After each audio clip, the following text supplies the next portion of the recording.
Bought that flight to Amsterdam. When my accountant and minus my family found out too and didn't like it. You're not in the salon with Dale said and I thought he was biased. Then I got a Venmo that said copy the finest. Before my foolishness settled in. Recorded a whole tape before we got to Berlin. This close to giving up but now never again. Don't overlook the work and come expecting to win. In the end, my word never put nothing over the squad. Got it right up under their nose and try the facade. Off the cliff with broken wings, I'm aware of the odds. Enough faith for us all, I'm the one for the job. Most days, catching sun rays, baby, look like the front page. Overthinking what they might say, have it your way. Yeah, the biggest threat is something they never seen. Dial it up, patch me into the screen.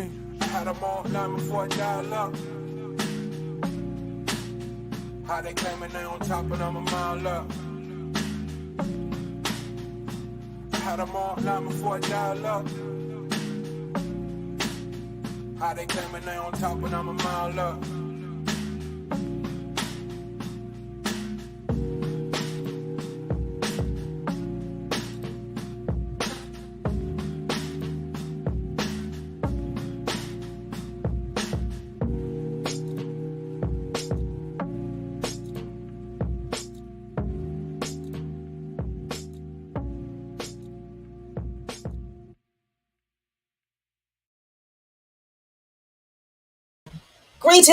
Greetings, everyone. This is Jackie Lukman. And I am Uncle Baba Lukman. And welcome to another episode of Lukman Nation on Black Power Media. The most dangerous show on social media, always on the most dangerous platform on social media, anywhere.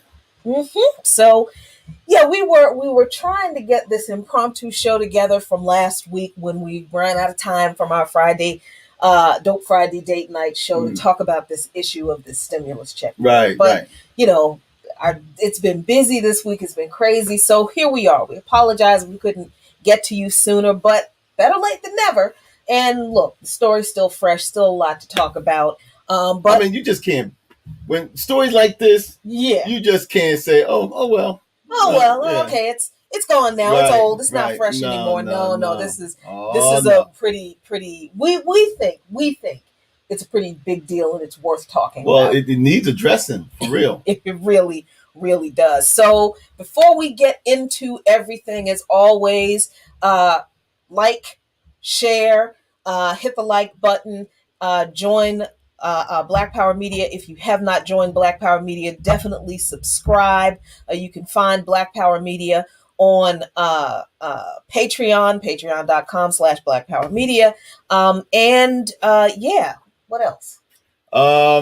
Yeah, that's it. Oh, also, look, thank you for helping us reach our goal this month.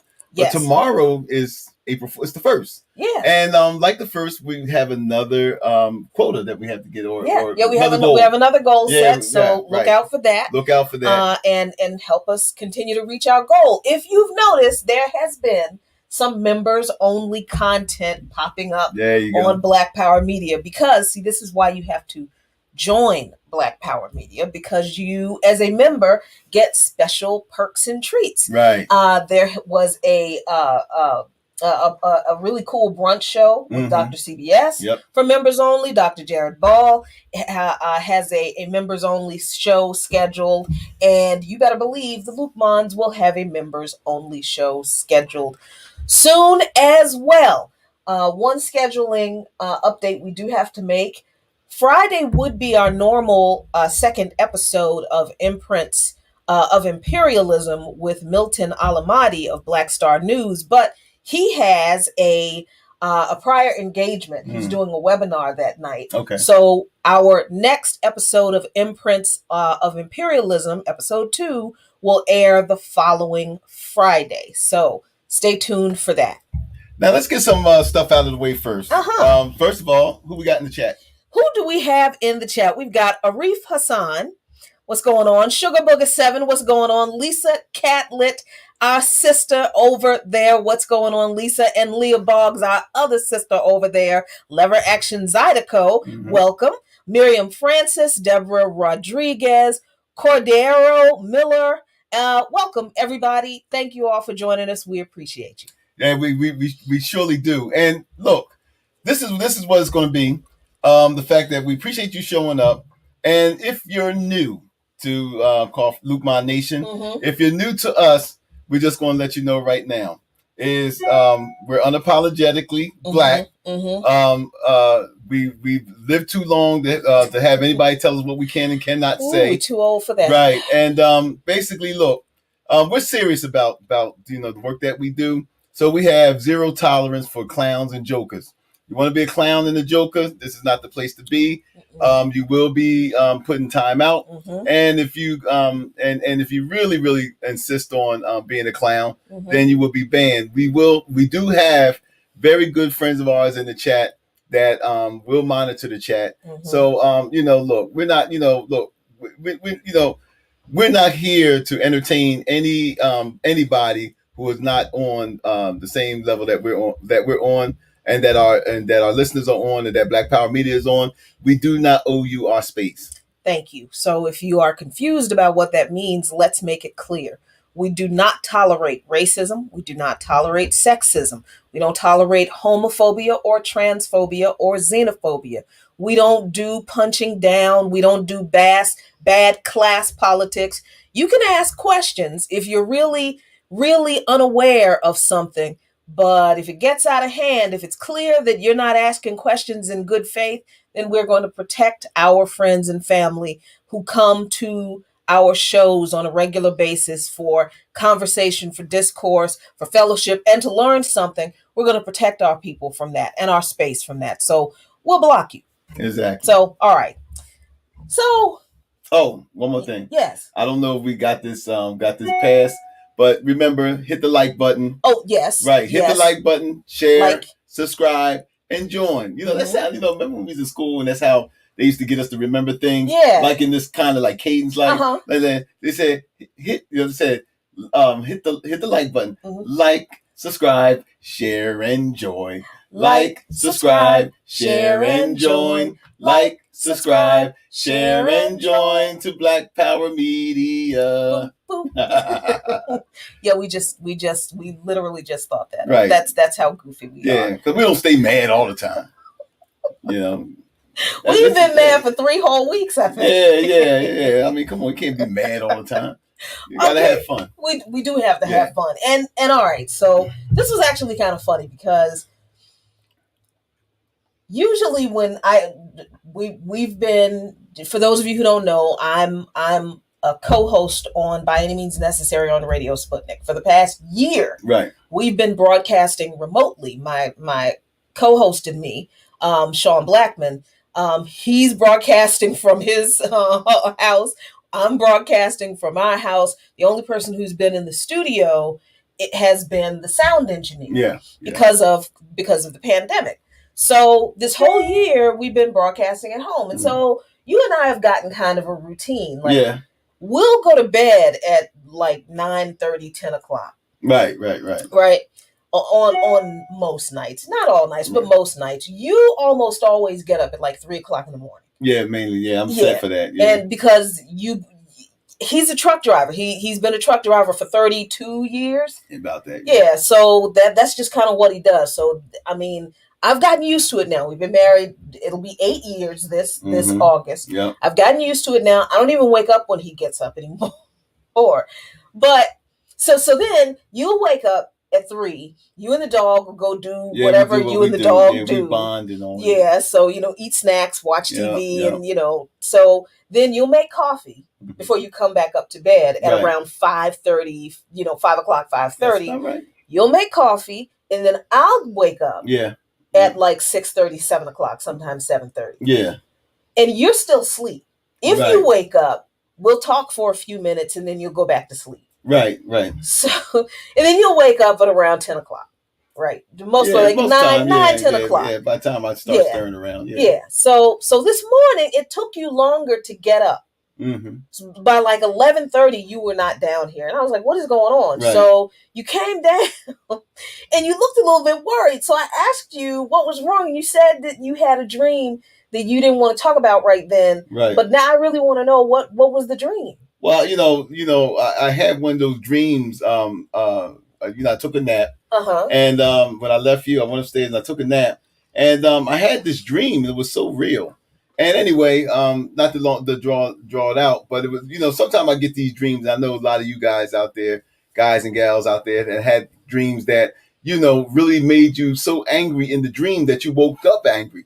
Well, it was one of those dreams. Mm-hmm. And so what happened was I dreamt that me, you, Dr. Ball, Jared Ball, me, you, Jared Ball, and a mutual friend of ours, we were at this convention. Wait, the mutual friend was not Lamont, was it? No, it's somebody. Okay. No, Lamont's in Jersey. Okay, this is somebody down here. All right. So we was at some kind of business expo, some. And why we were there, I don't know, but I guess we had a purpose to be there. Mm-hmm. So we're there and we're all in our best. So and all the people there, the dream people we like to call them. Yeah. All the dream people. Like it was full of dream people. Everybody was there. So it was a good event. Mm-hmm. So then our mutual friend and said, well, we let's go up to the conference room. Mm-hmm. And that way, because I think that in my dream, us, the mutual friend and Dr. Ball, I think we was going into like a business venture, whatever that was. I don't know what it was, but it seemed like it was some kind of business venture. So we go upstairs. So y'all start to go upstairs. I'm looking over. We're on the second floor. And I'm looking down, and I guess in a hall or something, and everybody's milling around and all this stuff. And I'm looking, I'm just like watching people just do what they do. So I happened to turn around, and I seen you, the mutual friend, going upstairs. Now, for Jared wasn't with y'all. Okay. So right, but he was in the dream because he wasn't. As I turned around, I said, "Man, where y'all going?" So the mutual friend, right? He looks back. And he was like, he looked at me and he was just like, didn't say anything. Mm-hmm. So I'm like, okay, nobody's answering me. So, okay, I go upstairs and stuff. So we go in the conference room and that's when Jared was there, Ball, Dr. Ball. And he was sitting on like, as soon as you come in the door, he was sitting to my right. Right. And so he was there waiting on us. So we go in and I still like, I'm still got this attitude that I felt disrespected. Like, you and I came together. This mutual friend, seemed like, like he's trying to run things and all this stuff, right? And in real life, he's like that for real. So this isn't a dream personality. This is actually how he is in real life. So anyway, I just couldn't let it go. You know how I get sometimes. Yes, So when I feel slighted or disrespected, I just don't easily let it go. So so I'm sitting up there and I'm like, okay. And I couldn't hold it no more. So I turned around and I was like, I said, look, the next time y'all want to make a move, now see the inflection. The next time y'all want to make a move, could y'all please let a brother know? So this dude, the mutual friend, right? He looks at me and he waves his hand like, oh man, go ahead somewhere. Oh no. Right? Oh no. So when he did that, I said, what? I said, who you raising your hand at, man? I said, what's your problem? So he got up and he got to take off his jacket. He said, man, look, I'm tired of you. So he got up there with the regular jacket and I had a jacket on. I said, that's right, nigga, take off your jacket. And I got up too and I started taking off my jacket, right? And, and I just felt the heat. And I was like, yeah. I said, so what you saying, nigga? Right? So we going back and forth. So I'm saying like this, right? I said, now, being black and a black male, all the black men out there and black women know how black men especially get mad. It's the way that you say the word nigga, right? Because with the U in it. It has to, you go by the levels, right? Now you be like, come on, nigga, go here somewhere, right? And it's different levels built up. But I went past all of that and I got to, well, go ahead, nigga. With the G. The G to the back of the throat. Right. And it's like a guh. It's the U right, with the right, the U, yeah. Like, nigga, you know what I mean? And so and I felt I took off my jacket, he took off his jacket, and so I'm like, okay, we get ready to do this. Then all of a sudden now I woke up. The dog's at the bottom of the bed. My adrenaline is going. Dog at the bottom of the bed. And I'm like, dang, I'm looking around. I'm like, dang, it was a dream. That's why you came down here. I came down here all pissed off, man, because I'm saying to myself, like, man, this, it took me a while to calm down. So I was like, oh, man. So I had to come down to tell you about the dream because I needed therapy. So wait. Where was I when all this jacket taken off? No. I mean, you was sitting right next to me. And I guess, like most women, you see two men about ready to rumble. I mean, you just, what can you do? What I do? I held your jacket. You didn't do anything. You just sat there and looked. Jared Ball looked too. Ain't that something? He looked too. What the hell did you have before you went back to bed? That was the thing. I was trying to, what the hell did I eat? But you know what I was thinking? Is that in the morning I had coffee. Now, people out there who know me or know us know that I'm a diabetic. Right. So I didn't eat anything, right? Prior to taking my nap. So I'm saying maybe this was a sugar crash.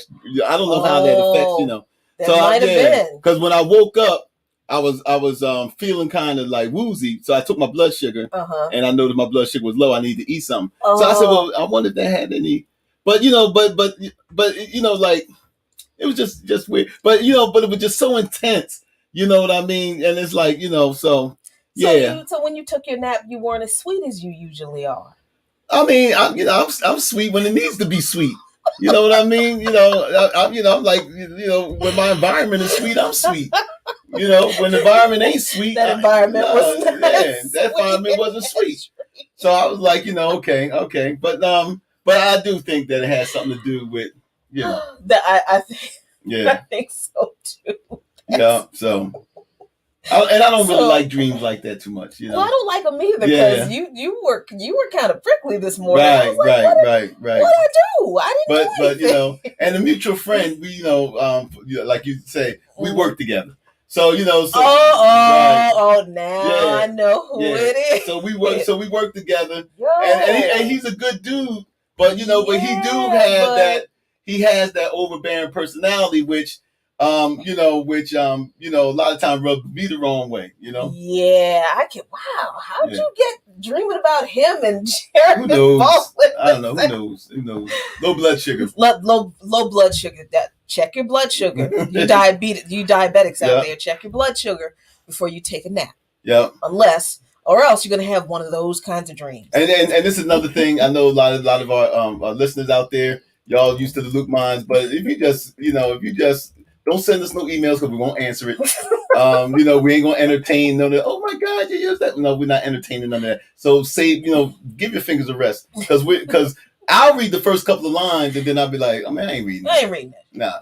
So I mean, so this is what we do, and this is how we're gonna be who we are. So that's it. But please, spare us the outrage. Spare us all the other stuff. We're too tired. I'm telling you, we're not going to read it. No, we're really not. We're too damn busy. We're seriously too damn busy. But okay, let's get to this story because we've been talking about this thing for a minute, and I mean it's a lot to chew on, and the media always, sets the headlines to be as sensational as they possibly can, right? Right. And that's a problem because, people look at the headline and that's all they pay attention to. We know people don't read stuff, especially on the internet. So they just read the headline and they think that's the story. And I think, we were talking about how this case was very much like that out of Indianapolis. Let me see if I can grab it for you so you can see what we're talking about. Excuse me. So this story, this is the headline. Stimulus check argument led to Indianapolis quadruple murder. This happened on March 15th. Let me blow that up a little bit, expand that so you can see it really well. This was a really horrific story, and if anybody had just looked at the headline, they would automatically think, oh, this argument was over. Somebody killed somebody over a stimulus check, right? But when you read the story, And when you get into the details, when you start to think about like everything that could have gone into this situation, it becomes much, much more than an argument over a stimulus check. Right. So let's get into what we were talking about and why we think this story is so important. So this man by the name of Malik Halfacre was the father of the youngest child of Genetrius Moore. Yeah. And Genetrius was, she worked at a beauty supply shop. She had 2 little girls. So the younger daughter was the child of this guy, Malik Halfacre. Excuse me. And she received a $1,400 stimulus check from, the American Recovery Act. Now, when you get into the story initially, you say that you see that a cousin of Genetrius says that Halfacre wanted some of Genetrius' stimulus money. They say that he went to he saw Genetrius the day before all of this happened. Excuse me, and asked for half of her stimulus check. Right. And she said, no, you don't deserve any of this. I work, I take care of our child. You don't do anything. Excuse me. Then after he wouldn't leave her alone, Moore offered Halfacre $450 of her stimulus check. But that wasn't enough. And Halfacre promised to get that money. So on Saturday evening, before the night that this happened, this was, Saturday on the 15th, excuse me, Genetrius Moore was outside at her car when Halfacre walked up, looked at her, walked off. Then he came back a second time and goes into the house, shoots 4 people, kills 4 people, shoots Genetrius. She survived and kidnapped or tried to kidnap their baby. Well, I mean, before he did all the shooting, though, they said that he came in and he went for a purse or something. Yes, it says here that he came in the house asking, "Where's the money?" Right. And the people who were in the house, and the people who were in the house were Genetrius Moore's 7-year-old daughter, who was killed, Eve Moore, her brother, 23-year-old Daquan Moore, that's Genetrius' brother. Genetrius's mother, 44-year-old Tamika Brown, and Genetrius's cousin, 35-year-old Anthony Johnson. So Malik came to the house, asked, "Where's the money?" And one of them, Anthony Johnson, the 35-year-old cousin, they were like, "What are you talking about? What money?" So then, he keeps asking, "Where's the money? Where's the money?" And he goes for her purse. Right. They're, trying to stop him. And then apparently he took out a gun, started shooting. Yeah. Daquan is trying to protect his little sister, the 7-year-old. He is shot. Well, he shoved Halfacre. Right. Yeah, that's right. Thank you for that. Yeah. Right. Halfacre started going through Moore's purse. Daquan got up and shoved him. Right. Halfacre pulls out a gun, starts shooting everybody. Right. Excuse me. Then Halfacre took their infant daughter to the car, strapped the baby in the child child seat, went back into the house to get a milk bottle for the baby. Right. And then went back into the house, shot somebody else again, and then he had also taken Genetrius and tried to kidnap her and put her in the car. Right. So when he goes back into the house, that's when Genetrius saw her chance to run away. She got out of the car, ran across the street, knocked on neighbors' doors until somebody, finally opened up and called the police. Right. Well, when he went back inside, according to the story, he made sure everybody was dead. Right. So I think the cousin Anthony was coming down the stairs or something. He shot him and then shot him again. Shot Daquan again. I guess just to make sure that he wasn't leaving the witnesses behind. Right. And she ran away, but I could probably almost guarantee that he would have killed her too. Yes. Yes. So why are we talking about this story? Because this story is horrific. and it is tragic, and in a lot of ways it is trifling. Yeah. Right. But when you think about the issues that went into this story, we're not just talking about, somebody who woke up that day and decided, I am going to kill the family members of my baby's mother, and I am going to kidnap her and kidnap my baby. I don't. Now, mind you, now he just came home from prison. He just came home from prison because he was accused of shooting someone, but he pled to a lesser charge. Right. So he was just released in 2018. People said that they knew that he carried a gun. Right. And we're reading this story, hon, and we're thinking about, first of all, the fact that they say that this argument was over a stimulus check. This whole horrible incident was about a hell of a lot more. Of course it was. Than a stimulus check. I mean, very rarely people get that mad. And black men should be used to black women saying they ain't giving you no money. I mean, I mean, come on. So I mean, it's definitely was a lot more to it. You're right than just a stimulus check. And we don't want people watching to be like, oh my God, why are they making excuses for this scrub? I look at it this way. But see, first of all, there's not even excuses because you can't draw that conclusion because we didn't get to any conclusion. We didn't get to any conclusion yet. Yeah. I just want to head people off at the pass. Right. I feel like if every time a white kid shoots up a school, a movie theater, a grocery store, a massage parlor, a park, a nightclub, or whatever, people can always analyze their sanity.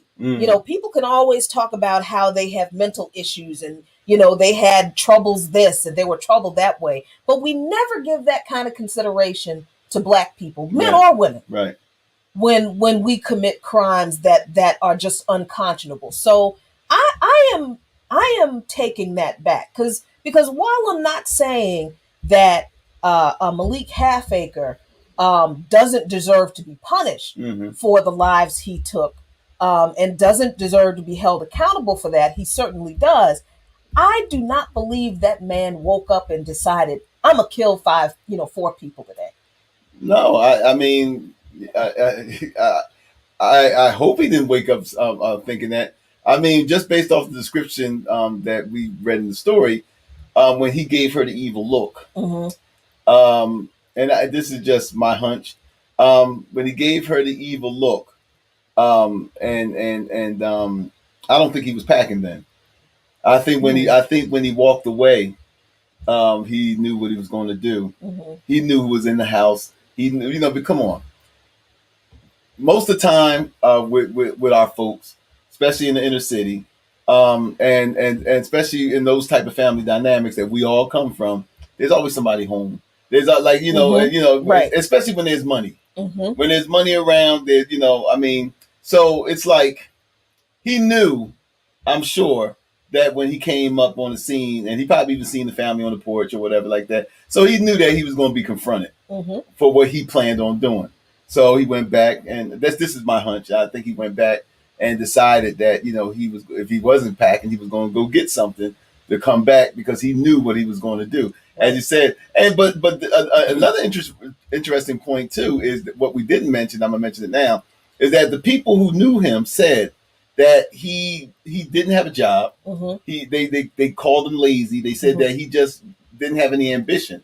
I'm not sure if they say that he was using drugs or not, but I would probably safely say that at least weed. So I think that the fact that he's been home for 2 years. Right. And did not have any employment. Now this is what in Ohio, right? Indianapolis. All right. So it's one of the Rust Belt states. Not a lot of hardly no manufacturing jobs. No decent jobs or anything like that. Now again, that's not making excuses. But you got a man that's coming out of prison, who haven't been rehabilitated because prisons doesn't do that. Not what prison does, and haven't learned a skill. I mean, there's none of those things like it was back in the day. Why we bring this up? Not to humanize him, but I think we bring it up to talk about the way that our community, our family dynamics, and the way that the way that a lot of support systems, human support systems in our community, has crumbled. Yeah. I think that's absolutely right. I mean, and I'm looking at it from the perspective of, you're right. The support systems that should have been there to provide something for this man. Right. Even before he went to prison, but we don't know anything about him other than he was accused of shooting someone. We understand how the judicial system works. That just because you're accused of something, that does not mean that you are going to get this fair trial that they claim you have a constitutional right to. They push plea bargains on people. Public defenders push plea bargains on people. And, so they never actually get a speedy or fair trial. Not saying that this is the case for this guy. It's just something to keep in mind when we hear that somebody was accused of a crime, and instead of being found guilty by a jury, which is problematic enough, they accepted a plea bargain for a lesser charge. Well, they tell us, what they told me when I got in trouble? They tell us, you done the time. Wow. So that's what they tell you. But wow. Guilt or innocence after you did the time doesn't matter. So, wow. They tell you like, oh, well, I was innocent. Well, you done the time. So it's yours. So, yeah. And that's the attitude of the state. Right. They don't want to hear about your guilt and innocence. Exactly. You did the time. You did the time. So there. So, but where were, what services were there that he could have relied on to get some kind of help to not reach that point? That's one part of this. But then there's the other part of this about where was her support? Because according to the story, they were in, obviously in a relationship. They had a baby together, but it wasn't a happy relationship. It wasn't a healthy relationship. He was abusive. Yeah. And her family even said that they knew that she was afraid of him, and that they saw that she was afraid of him, but they were afraid to do anything because they didn't want to cause it to escalate to this point. Oh, he's a violent guy. Right. They know he's a violent guy. Right. And I mean, look, they said he's known to carry a gun. Right. So that any kind of confrontation with this dude is going, and it's not, you ain't gonna be able to just talk to him. Right. So here's the thing, and this is what we were kind of tossing around about this situation. Here's this man who got out of prison. Been out since 2018. Like you said, Rust Belt town, few job opportunities. I don't know if Indianapolis has a ban the box rule. I'm not sure. But in DC, I think they do, where you can't. Well, DC does have you can't ask people if they've been convicted of a crime. Well, here this guy comes out of prison. What if he did want to work? Regardless of whether he actually did it or not, like you said, look, he did the time, so that's the end of that. What if he did want a job? What if he did look for a bunch of jobs? And every time he looked for a job, he got to that box and said, have you ever been convicted of a crime? Or, have you ever served time for a crime? And maybe a couple of times he said, well, no, they actually didn't convict me, and check, no.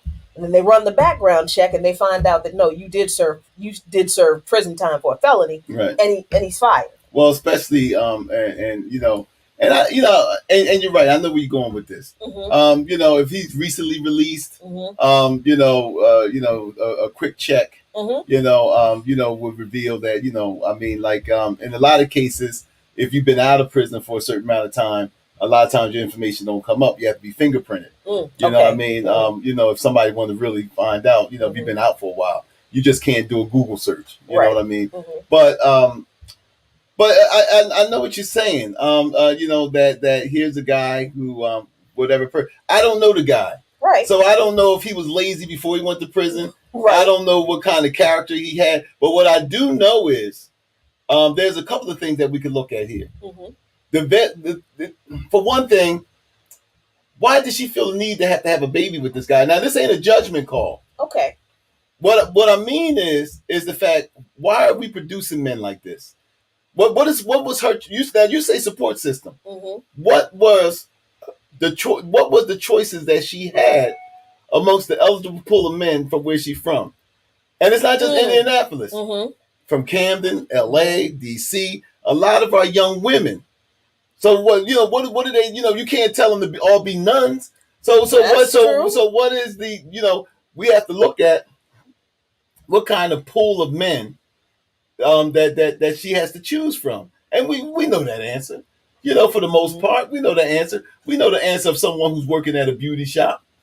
Yeah. Growing up poor in the neighborhood, probably ain't been 2 miles outside or probably ain't been too far outside of Indianapolis. You know what I mean? Like most of us who are poor can't afford to go into the next town. So we know what we know. Right. We don't, the value, a lot of the things that's been reinforced in our culture.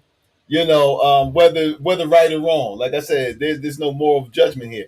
But a lot of things that gets reinforced in our culture, the thug life, all this other kind of stuff. And I'm not saying that this is what she was going for, but too often, a lot of these things intertwine. You know what I mean? So, so like I said, I don't know this guy, what he was before. We know he was abusive. We know that he felt entitled. And this is another thing, that he felt entitled to this young lady's money based upon the fact that he had some relationship with her, or the fact that they had a child together, whatever reasons was. And the fact that she did, as the story says, she tried to diffuse the situation by saying, look, you can have $450. This wasn't good enough for this guy. Now, I don't even know what the circumstances was. We don't know what the circumstances was behind why he wouldn't take the $450. Was he in debt to somebody? What was he trying to do? Did he owe somebody? So we don't know that. Why? If it was just you wanting some money, she offered you $450, but that wasn't enough. So why wasn't it enough? You see what I'm saying? That's a good question. That's a good point. I hadn't even thought of that. I hadn't even thought of that because, and from what you said about the kind of the pool of men. Look, and these are uncomfortable conversations, people, that we honestly don't like to have sometimes among ourselves in the family, but we have to. And this really is not like a judgment issue. I'm 54 years old, so I don't have to worry about dating anybody, but I think that I would be concerned about if I had daughters. What about the granddaughters? Who were 20, the granddaughters, like, okay, if they don't go outside of their neighborhood where they live now, you seeing where they live now, it's a little bit worrying. It's a little bit worrying. And this is not to say that the people they have to choose from are bad people. Please understand that's not what we're saying. We're saying that our communities have been deconstructed by a lot of outside forces over the decades that have produced these conditions where our kids, our grandkids have grown up thinking that they don't have a choice but to be the way they are. And that's not their fault. Because every opportunity that you and I had, like a simple thing, like we talk all the time about how you and I had summer jobs that were provided for by the city, that were funded by the federal government. It was CETA. CETA, where I was from. In Camden, New Jersey, because we didn't grow up together. He grew up in Camden, New Jersey. I grew up partially in Jarrett, Virginia, and partially here in Washington, D.C. It was CETA jobs there, but because D.C. is not a state, there was a summer jobs program through Marion Barry.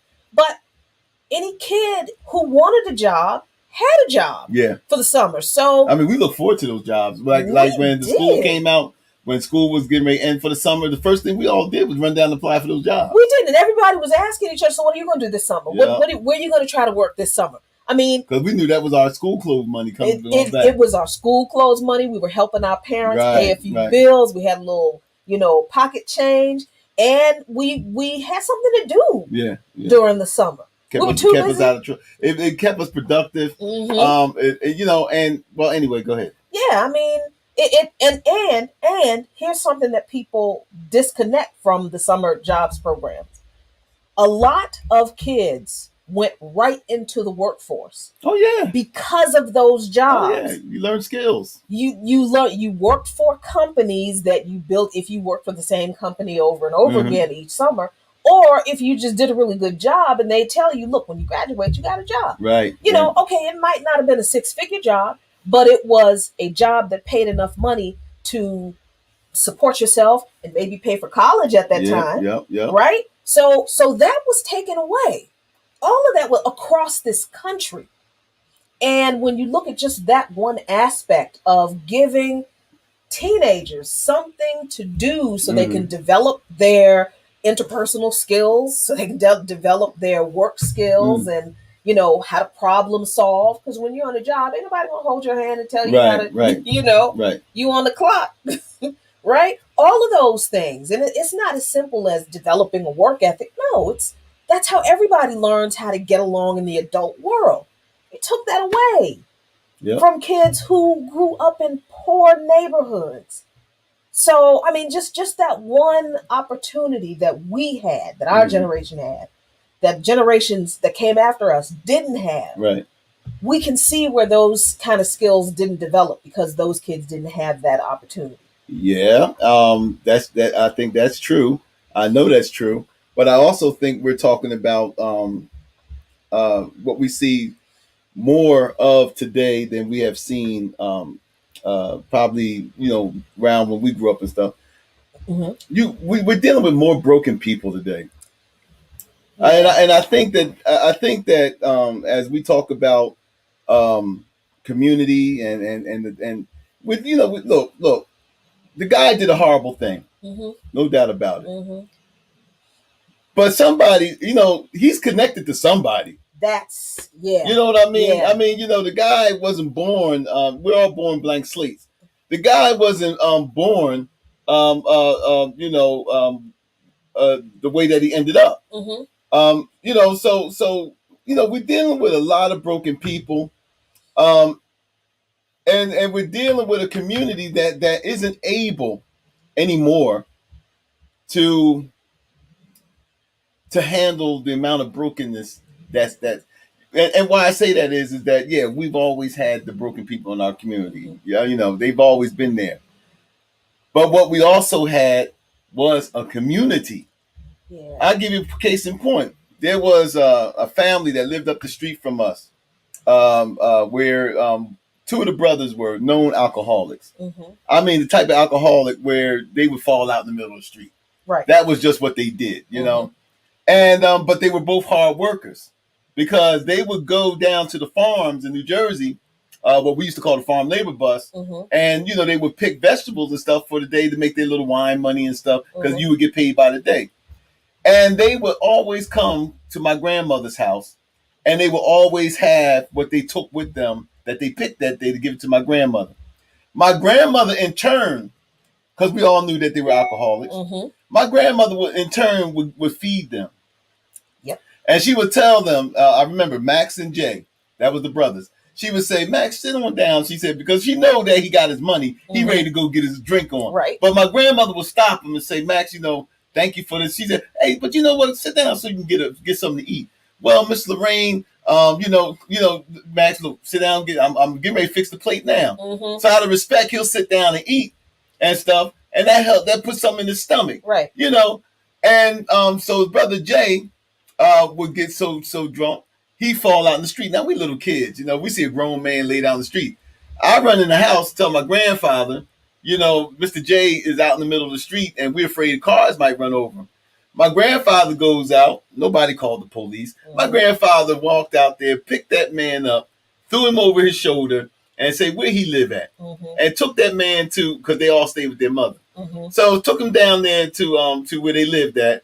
And that was it. So what I'm saying is that we had a community that, as dysfunctional as a lot of us were, you could count on someone feeding you. You could count on someone looking after your kids. You know, we had a neighbor whose mother, whose kids used to stay outside in the hot days of the summer when the rest of us was told to come in, so, you know, to keep from getting heat stroke. Right, heat stroke. But my grandmother noticed that these two little boys, I don't know what the situation was at their house, but these two little boys was outside, and one boy, he was outside in the sun so much that his hair started to turn orange. My grandmother looked down there. My grandmother said, "Y'all boys, come on in here and come inside." With the, we were already in there. And what my grandmother used to do is have us. She would lay down a blanket and lay us down. And I mean, we would lay down, watch TV with the fan blowing on it because we couldn't go outside until the sun went down. So those kids came in with us. I mean, we played with them. So my grandmother would look out for the mother when they come home. Let them know that your kids is here. So it was things like that allowed us to deal with each other's dysfunction in the way that a community does, because we're not the only community that got dysfunctional people, right? But right. But it's not like today. It's not like the fact that we don't have nothing to do with our neighbors. We don't have anything to do with their kids. We don't have anything to do with this. It's all about looking out for me and talking about everybody else, not offering a hand. All of this I'm blessed and highly favored talk that we do. Right. All of this blessed and highly favored talk, but nobody extend themselves to their neighbor. They we'll talk about the kids we see walking the street at night. Right, but you won't help. But don't nobody go to them kids and say, "Where do you live?" You know what I mean? Why are you out here? So we got to the point where we allow these things to fester so much in our community that we can't even go to those kids anymore because the kids don't know us. The reason why that the young kids at the corner came to my grandmother's house, because part of having the community is everybody knows who you are. That's right. That's right. I mean, and this wasn't just, and to show you how common this was from our generation, not to say that, our generation was perfect. We didn't have problems. Of course we did. But here I am in Washington, D.C., and the exact same kind of situation. The winos who would hang out in the alley would watch the kids going to school, because we walked to school from where we lived. We would walk to the elementary school, and if anybody wandered off and went somewhere other than school, or if kids would do like I would do and take my little quarter that I was supposed to be buying lunch for and take it to the corner store and buy candy, the winos would tell our parents. Oh, they came home. Oh, the winos would snitch on you, man. First, they would cuss you out. Yep, they would snitch on you. Because they're like, you are supposed to be in school. You need to get that education. And I remember one time, one of them, Mr. Henry said, "Do you want to end up in this alley like me? Take your ass back in that school." Exactly. And as I'm going back into school, "Yes, Mr. Henry, and I'm gonna tell your mama." And I knew, I had it. I knew I had it. Then go ahead. I'm sorry. No. Then we had during the summer, or even actually no, this wasn't even during the summer. This was during the school year, because all of our parents worked. I don't know anybody who lived on my block. I do not remember anyone who lived on my block whose parents didn't work, whether they had one parent in the house or both. Everybody worked. So after school, we had this whole neighborhood of kids who were pretty much latchkey kids. Yep. So we were actually the first generation of latchkey kids. Yes, I think we were. Yeah, we were. So that's where the term came from. Yeah, so we had the Boys and Girls Club like 4 blocks from where we lived. But mostly on nice days, Mrs. Thomas up the street, older lady, sat on her front porch and watched all the neighborhood's kids play in the park. Now, you know what? In the neighborhood I grew up on, the old ladies used to come out and sit on the step when the sun went down. And my great grandmother, she was like, I guess the Don Corleone of the old ladies, because the other old ladies on the street would come down to our house and they would all talk to my great grandmother. But at the same time, my great grandmother be like, she said, "Tell my sisters, don't you go across that street. Don't go over there. Y'all come on down here and stay so we can keep an eye on you." Right? And so this added a level of protection. I had a wino dime me out to my dad because me and my friend decided that we was going to take a squirt bottle and squirting, and he was one of those winos that would preach when he walked up and down the street. Right. Actually, if you ever look at the Spike Lee movie, I think it was Do the Right Thing, the guy who was the mayor, You know, every black community has somebody like him. Somebody like the mayor. Right, like the mayor. Well, he was our mayor. And he would go up, preach. Nobody would bother him. You know, everybody know that's George the Drunk. That's what we call him. That's George the Drunk. You know, he don't mean no harm. It's George the Drunk. This is what he do. Well, me and my friend decided one day that we was going to play a joke on old George. We went and got a squirt bottle, filled it up with water. And my friend, Boogaloo, right? That's how it was. So I don't know. I still today don't know what a Boogaloo is, but his name was Boogaloo. And he squirt George when George came by with the water in the spray bottle. Right? Now my dad, I lived 2 doors away. My dad was outside washing his car. So George seen me. He knew who I was. Right. You know, and he knew that was my dad. So, you know, he goes down there, tell my dad what had just happened. And my dad tore my butt up. So I told my father, I said, look, I said, Dad, I said, you know, for the rare times he allowed me to protest, I said, Dad, I said, you know, I didn't do that, you know. And he said, what? I said, Boogaloo did it. I didn't do it. I'm snitching already. But I said, Boogaloo did it. I didn't do it. So my dad said, yeah. I said, yeah. So my dad said, well, you know why he said, well, okay, you didn't do it, but you didn't stop Boogaloo from doing it. Right. So you was like, so you was a partner in crime with him. Exactly. So my dad said, yeah, so okay, you didn't do it, but you didn't stop Boogaloo from doing it.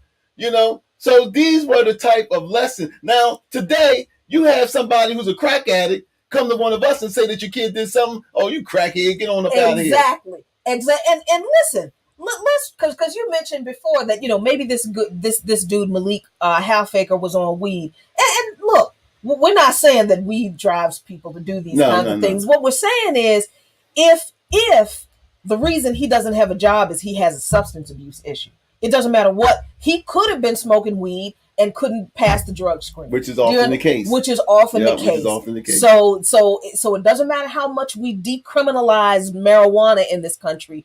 If a condition of employment is that you have to pass a drug screen over, and you can get dinged over weed, then so. But you talk about, you know, the way we disparage crack addicts. Yeah.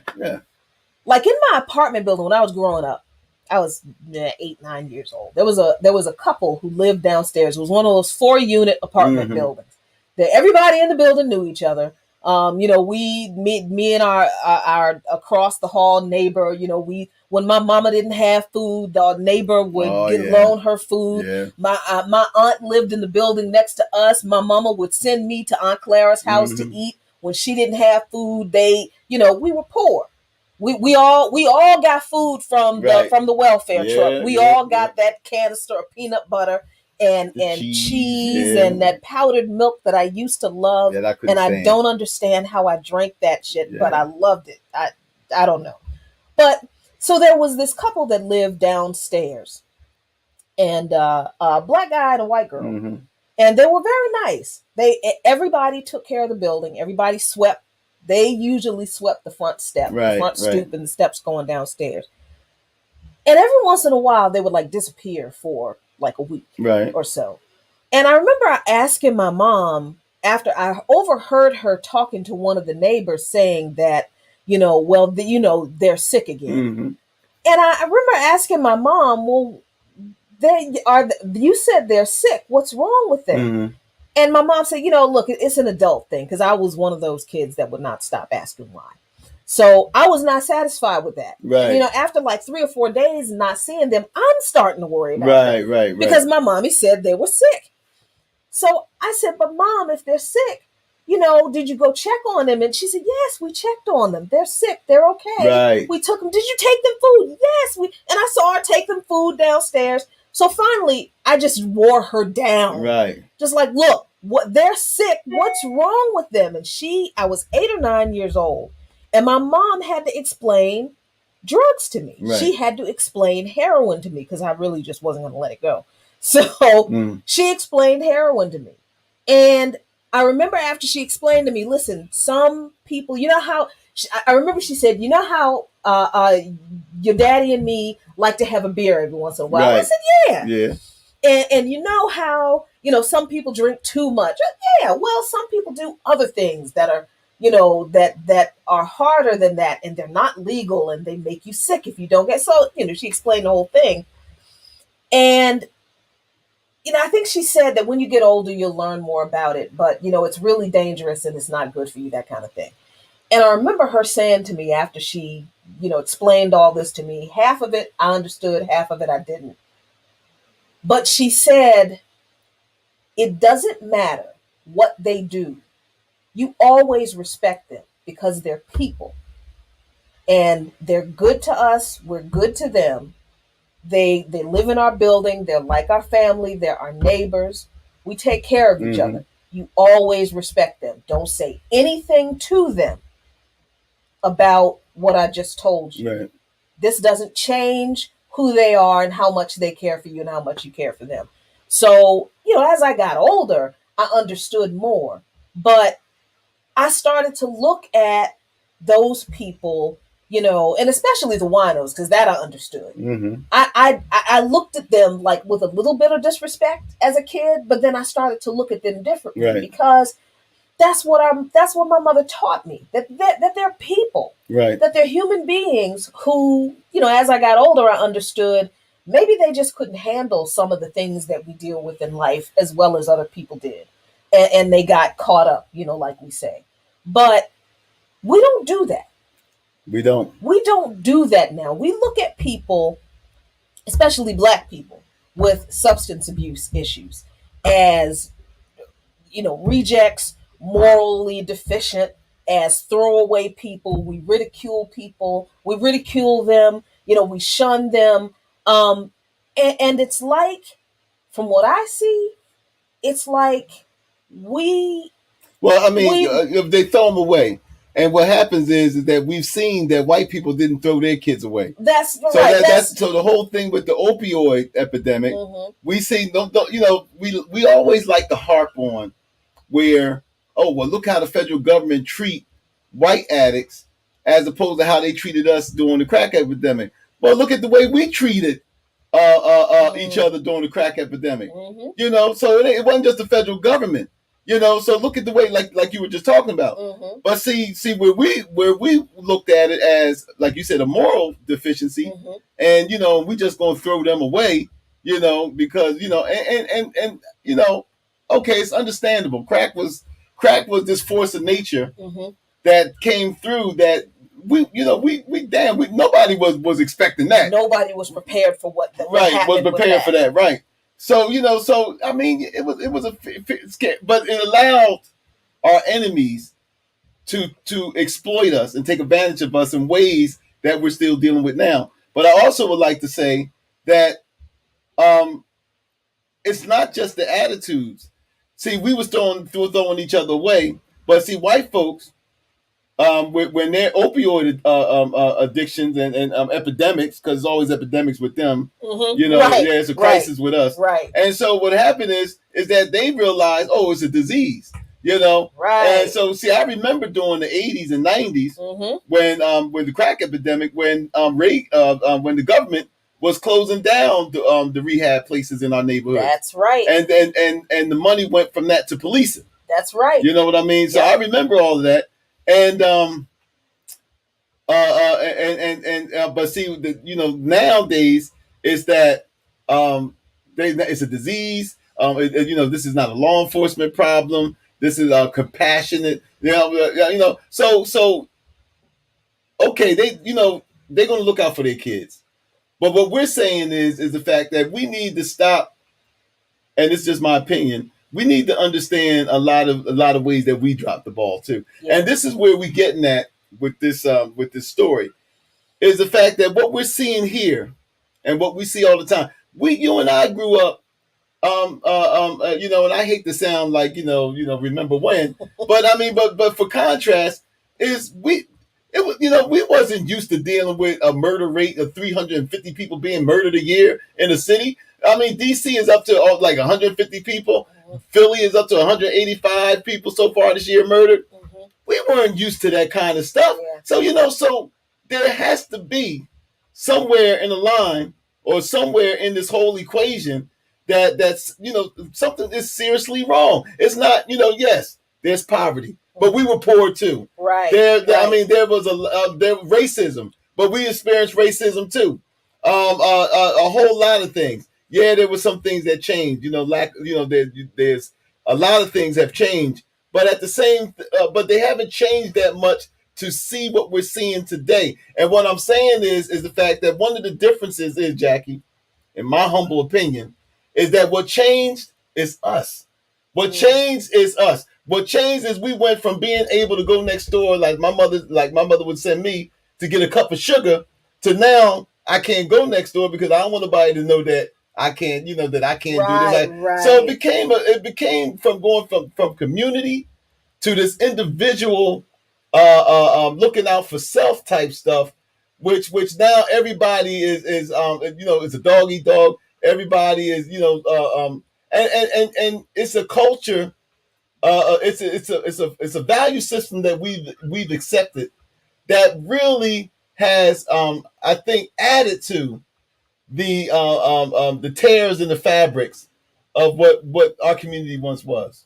I think you're right. And I think that what we see in this story is definitely the breakdown of a social construct, a social safety net, breaking of the social contract that, says that a humane and decent society is supposed to provide for people so that they don't fall on time so hard that they do things that are desperate and harm other people. Right. Like, the system failed this young woman because why didn't she have somewhere safe to turn to get away from this guy?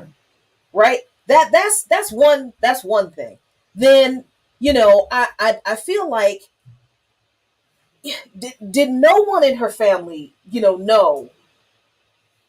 Couldn't she have gone somewhere else? Could she? Now, if she was poor and everybody else in her family was poor and he knew where everybody else lived, then where else was she going to go? Right. But because if he didn't find her there, then he would have found her wherever else. So then there is the poverty issue, right? But like you said, he came from somebody. The system failed him too. The system failed him too. And we can't know exactly how or where, but we do know that something as simple as being able to see your neighbor in trouble, in distress, and being not even comfortable enough, but it was just second nature. Not all the time, not everybody, but enough that we notice that it's missed. To see somebody in your vicinity struggling and to automatically say, brother, how can I help you? Right. Or sister, come on, let me. You see somebody else's. But we all go to church, and see, this is the hypocrisy that bothers me, because how many of us out there, and we talk about this all the time, actually know who our neighbors are? We see them. Mm-hmm. We go out and we used to talk about being guilty of that. You walk out, y'all see each other, but there is no connection there. Right. You know what I mean? Nobody's watching after your home when they know you're not there. Nobody's watching after your kids. You see kids on the block, you don't pay no second mind. You don't you're not wondering if they're okay, if they can get in the house or whatever. I think that we forgot, and John Henry Clark said this, and it was something that really stuck with me. He said there's a lot of customs that we just forgotten. There's a lot of customs, man, that we used to practice that we just forgotten. You can't get a smile out of a joker no more. Yeah. You know what I mean? There used to be a time, man, we walk down the neighborhood, around the neighborhood. I might be my mother, my grandmother, stuff. People used to smile and greet each other. Now, man, I mean, Dick Gregory said one time, made me laugh. He said, black folks looking all mean like that's going to change something. You know what I mean? Everybody mean mugging. You don't mean mug white folks. And we go around, yeah. Oh, you take your hat off and you grin from ear to ear, and you shuffle and jive when that. But when it comes to each other, you can't even get a smile. So you go. This is what we do. You go around and like today when me and you was out, and lady in the aisle when me and you went to the health food store.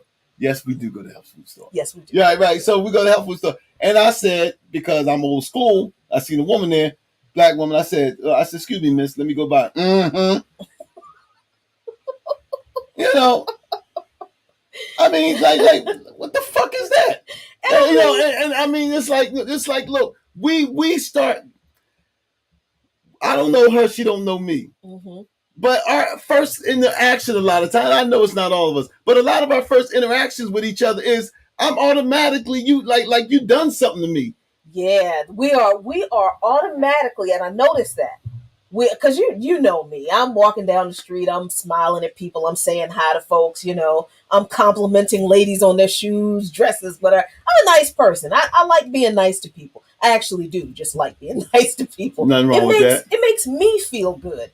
But I have noticed that I get a lot of responses from older folks, and that gets me in trouble because we'll be standing in line in the grocery store and they want to talk to me and tell me their whole life story. And I really don't want to hear it. But I open up the door by saying hi. Right. So, but who else do they get you to talk to? But that's part of the thing.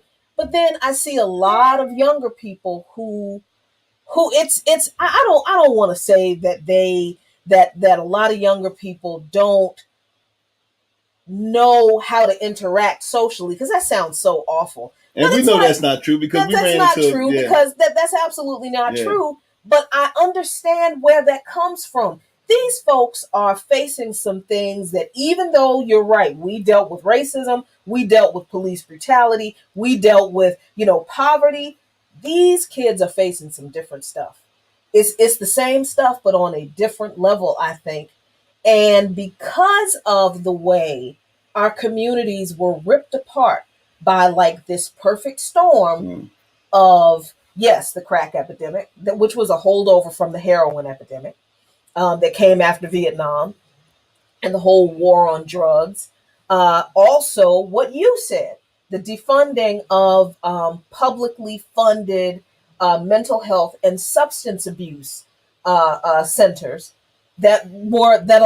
listen, we live in Southeast DC, where St. Elizabeth's Hospital is one of the oldest, if not the oldest, federally funded mental health institution. It used to be a hospital after the Civil War. Right. So it was turned into a mental health institution. It was federally funded. And look, the treatment might not have been great. Some of it might have been abusive, as all mental health treatment was in this country and probably around the world for some time. But I remember people in my neighborhood who, after going through the racism and the hard times and dealing with police brutality and not being able to cope, could check themselves into St. Elizabeth's and get some kind of help. I mean, all mental hospitals at that time. Yeah, they could check themselves, and there was no shame in it. Or the family could check you in. Or the family could check you in if you were a danger to yourself or the other people. There was no shame in it. We understood, look, so-and-so is in the hospital to get themselves together. Or if somebody wanted a detox from alcohol and drugs, you could walk up to St. Elizabeth's and get detox. I mean, look, black people, man, all we said was, we laugh at the mob, like when the mobs get locked up and the kids say daddy's away at college. Right. Or with black folks, it was like, oh, well, he down south. He down south. He down south. He down south getting himself together. No, we don't even say getting himself together. Oh, that's what we said. I mean, like say, well, like during my mother's time, when a teenage girl would get pregnant and you had relatives down south, you would send her down there, and then she would come back with a baby. So many people found out later on in life that their sister was actually their mother. Exactly. Because sometimes when, and this happened in my own family, sometimes when someone had too many children and they couldn't handle all those children, some relative would come by and say, look, let me take the smallest one off your hands for a while. Well, until you can get yourself together. But that happened with me and my sisters. My mother, who had me at 15, who was a teenage mother, even though her and my father married, but my father was only 19. They tried to make it the best they can, but when my mother was unable to provide for us, at the time, my grandmother opened up her door, and we would. Most of our adolescence was our grandmother raised us. Yeah. But it was a fact. It was, and you're right, Jackie. We had this sense of keeping the kids in the family. Okay, they can't stay at the house, but they'll stay with aunt such and such, or they'll stay with this. But at least they're still connected to the family. This is what we're talking about when we say community. And why? Okay, let's go. Let's get through the haze out the Bermuda Triangle. Okay. Why are we bringing this up? Mm-hmm. We're talking about, we're going down memory lane. Not just because of the story, but we're going down memory lane is because this one of the things that we've lost, that every culture benefits from, that we seem to one thing about black people, and we need to get out of this. We overvalue everything young. We overvalue everything that's youthful, and we devalue anything that's older. You see it all the time. Mm-hmm. I heard a man say one time, he said, how old is Trump over Melania? Right? Mm-hmm. And they said, well, I don't know. Well, she's not 74. So why I bring that up? I bring that up to say that one of the things that we had as community is we benefited from the wisdom of our elders. Right? Mm-hmm. So my great grandmother, your grandmom, our elders, they would tell us something, and even though we might not wanted to hear it at the time, we gave them at least that respect to listen. You know what I mean? And I think that this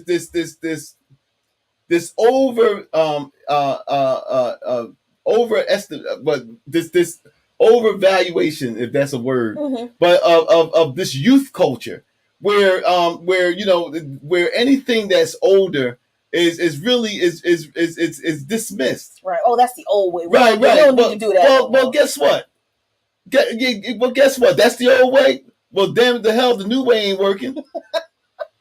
You know what I mean? In a lot of cases. Because one thing is that one of the things that when you talk about the people today having so much difference than we had, well, one of the things you and I did, let's talk about the new way. One of the things that we didn't have to deal with is almost 80% of our children being born to single without the benefit of marriage. Right? Yeah. Mm-hmm. Right. And see, we don't want to see, that's the thing. No, I'm not saying you, but you bring that up in conversations with black people and we get defensive. You know why I'm saying that? Because now we think, well, it's not a blame game, but we have to understand that this ain't normal. Okay, and I understand what you're saying. And so what I'm saying is we didn't have to deal with most of our men going to prison. That's true. You know what I'm saying? Yeah, that's true. No, we didn't. We didn't have no mass incarceration when me and you was coming up. We had mass incarceration when we was going towards adulthood. But when me and you was you're only a year younger than me. Mm-hmm. When you and I were coming up in the single digits, mm-hmm. America only had 300,000 people nationwide locked up. True. It did now there's 3 million. It did ramp up then. That's true. Right. So we didn't have to deal with that. We didn't have to deal with the fact that we didn't have to deal with the rampant drug culture. Mm-hmm. Those drugs was there. So one of the things that we benefited from was that a lot of things was kept from us. Mm-hmm. It existed, but a lot of things was kept from us. And how is that? Is because we still had a sense of what a community is. We knew that we didn't want our kids exposed to this. Right. We knew we didn't want the kids. My grandmother ran a speakeasy. Right. My grandmother ran an after-hours joint. Yeah. And we lived there. Yeah. But when it came time for the people to come drink, party, and gamble, we had to go upstairs. We had to go up to my mama and aunts and uncles had weed parties. That's what I'm saying. But me and my cousin, go in the room. He'd take his snacks and his books so we're not sitting up here saying that we never had these vices. We didn't know what they was and all stuff. But what it wasn't normalized that this is just it's not normalized like you see a lot of dysfunction today. Right. So the other thing that I think, and I think I agree with you, and you're right. Mass incarceration was, it was not on the level that it became after Bill Clinton. So yeah, you're right. I agree with you on that. Here's the other thing that I think is true. When we were what about the 80%? Well, okay. Because this is how I feel. I feel that when we talk about this, all of a sudden, and I'm going to get in trouble for this, but I think that the moment we mention out of wedlock births, mm-hmm. automatically it's assumed that this is an attack on black women, and it's not. That I didn't. But no, I'm just saying that's how it always turns out to be. Okay. You know what I mean? It's like, well, let's. Well, I don't know if I want to go there. What I'm saying is the fact that if we're trying to build our community, we have to look at everything. And you can't sit here and tell me, and nobody else out there can sit here and tell me that having most of our children born out of wedlock, I know I'm using old terms, but without the benefits of a family unit. Now I know in today's time we identify family in different ways. That's fine, but let's look at it this way: no matter how many ways we identify family, most of our kids are still growing up in single parent homes. So you know what I mean. And and look, 2 incomes is always better than 1. True. I don't give a damn how you define a family. 2 incomes is always better than 1. So we got too many of our children that is coming up in these type of households. Yet that's one of the things we seem to be reluctant to even deal with. But it's hurting us. Okay, can I get in now? Yeah, go ahead. Okay. Look, I don't have a problem with dealing with that issue. I think we do need to deal with that issue. But I think we need to deal with the issue and not use, because I think sometimes words are important, right? Because this idea of out of wedlock, we know that, and we use this statistic all the time, that the CDC recently did a study and showed that Black men, even if they are not in the home with the child, they are engaged more with their children. That's not the same thing. I know that's not. Yeah, but I'm just saying that's not the same thing. But go ahead. But it's not the same thing. I'm not saying it is the same thing. I am saying that if we're going to have this discussion, then we need to define the terms and be clear about them. That we're not just talking about women who are not married having children, which is what out of wedlock is. That's all it is. That's all it means. And we're not talking about women who are in relationships with men who, okay, maybe they're not living together, but they are raising that child together. So I'm just saying that when we have this discussion, let's define terms and be clear on what we mean and not fall back on some of these old terms that came from previous generations that really don't fit today. Okay, fair enough. I still think it's a cop-out, but fair enough. Okay. Yeah, I do. I still think it's a cop-out, but I will agree with that, we're talking about language. But changing languages, see, and this is what I have a problem with this, and I don't want to stay on, but changing languages doesn't change reality. And this is the thing. I could change terms all I want. I could change the terms from wedlock to whatever. I could change the terms from this to that. But it doesn't change the reality on the ground that too many of our children are growing up in single parent households that is submerged in poverty. It don't matter what language I call it. A rose called by any other name still smells the same. Okay. And so I'm thinking, yeah, it makes us feel better about ourselves for me to sit up there and say, well, you know what? I won't use wedlock. I'll use this and I'll use that. And yeah, we feel better about it because, it's not such a damning or it's not an accusatory thing. And I understand that. But it doesn't change the reality on the ground. And we all talking about unity. We're talking about getting together and as a community to do this and do that. And we wonder why we can't never achieve these things. And one of the reasons why we can't achieve these things, for the most part, in my opinion, is because you can't, you can't get all of this unity and all of this other stuff. And I'm talking about unity to the sense that we can start building nationhood, because that should be our goal, until we start to deal with the basic foundations of you build a nation one house at a time, right. And we don't like to hear that, but we build a nation one house at a time. Now we just sat up here and said that when you and I came up, it wasn't the ideal conditions. My mother and father wound up divorcing. I wound up moving in with my grandmother. Thank God I had my grandmother. We've seen these things, but at the same time, what we said was missing is the fact that what was missing today, as opposed to what we had, was that we had a community that was able to pick up some of the slack. And that's what we don't have now. I don't care what you call it. But what I'm saying is the fact that you can call it whatever you want to call it. It doesn't change the facts on the ground. And that's all I'm saying. Well, I do think I need to push back on that a little bit, because I think we're not just talking about what we call something. I think we are talking about the structure of the family unit.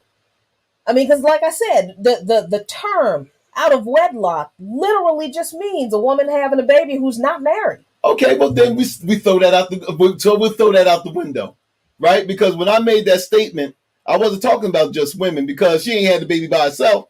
So so I'm not just talking about just women. And if that term is something that we can't deal with that term, I'm more than willing to throw it out. But I still stand by my statement that doesn't change the facts of the ground. So we throw it out. So now what do we do? So now we define what we are talking about. Now we define the family units that are the problems. Those family units where those kids have no interaction with their father. Their fathers that helped have those babies, they ain't around.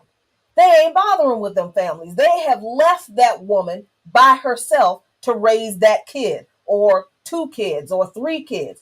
That, if that's what we mean, then that's what we need to say. So we call it something else, right? Because it's all based on terms. So we call it something else, something that we like. And no, listen. So we call it what we like. We call it to a way where it goes down easy. Because see, and this is where I think that you and I kind of disagree on this. Because I feel like if we're going to solve a problem, then we need to deal with it. We need to look it in the eye.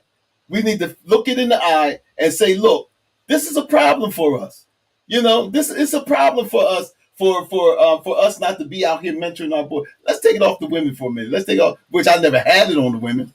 But what I'm saying is, to me, it's a problem that so many of our young boys are growing up in households where men aren't around, where they're not being mentored, where the fact where they can't relate a lot of times because they're surrounded by women, And I'm not saying that's a bad thing, but what I'm saying is there's a nurturing that men can do too, that men do. And the fact that you got daughters who don't have a relationship with their father, and daughters need that too. So let's talk about that. So what I'm trying to say is that if we are going to progress in the form that we're going to start dealing with a lot of this dysfunction and able to reconstruct the community that we had, or even make it better than what we had, because that should be the goal, not going backwards. Right. Like we should make it better than what we had.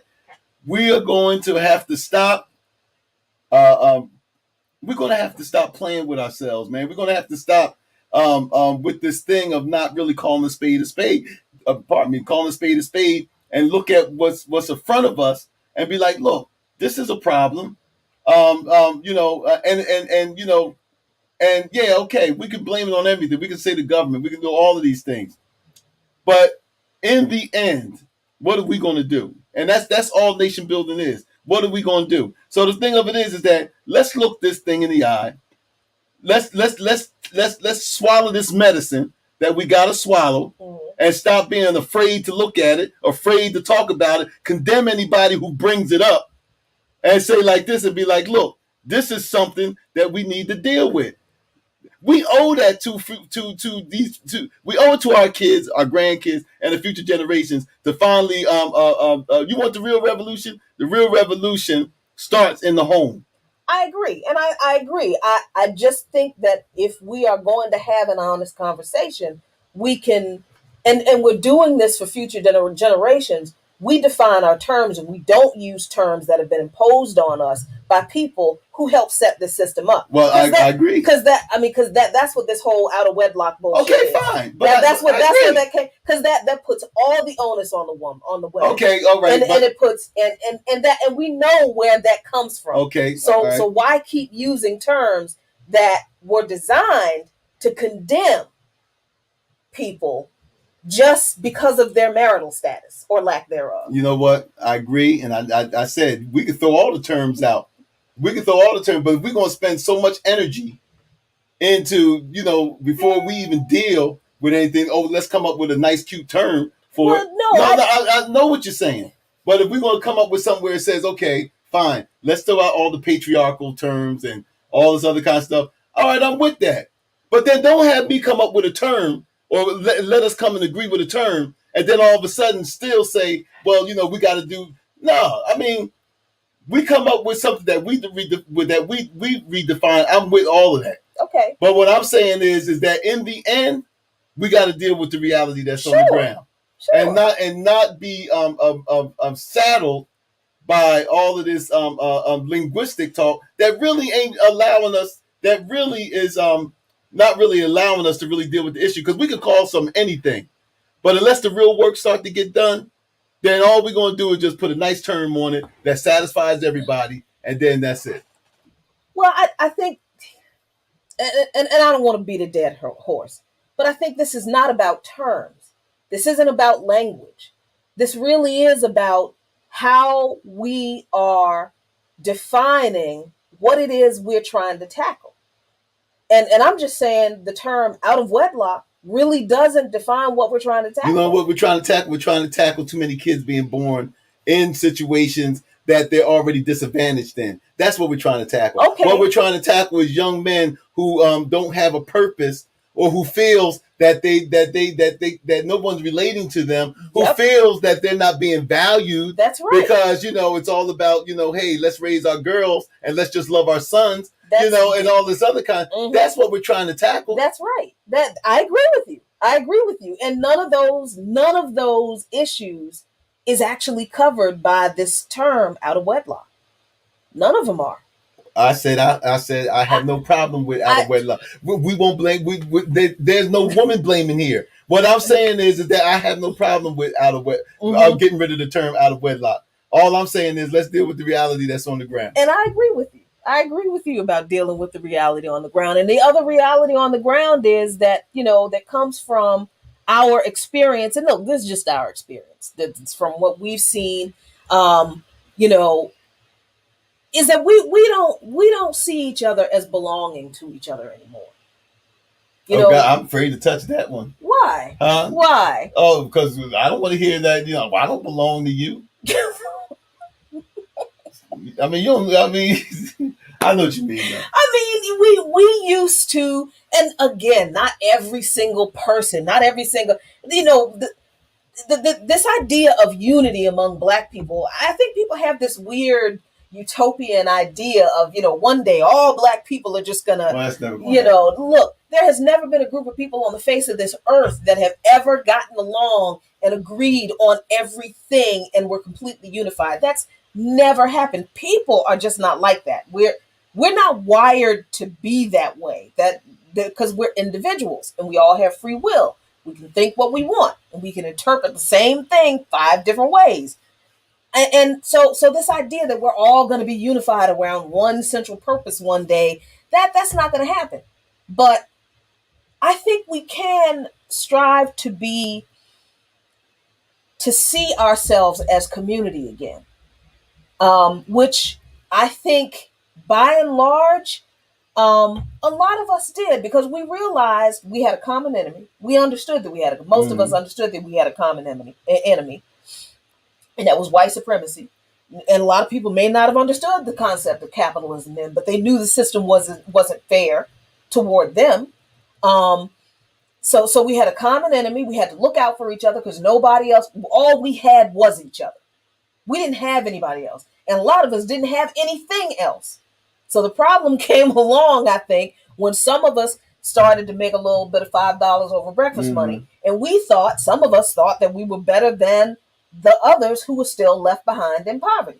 And somebody mentioned Christianity in the chat before. The church had a lot to do. Of course. The Christian church in this country, Black Christian church, in this prosperity gospel, name it and claim it, God is your magic genie, pray for what you want and he's going to rain it down upon you, kind of bullshit, has caused a lot of Black people to move away from the community-minded outlook that we are all in this together, to I'm gonna get mine, and because that's the way, because you have capitalism influencing the church.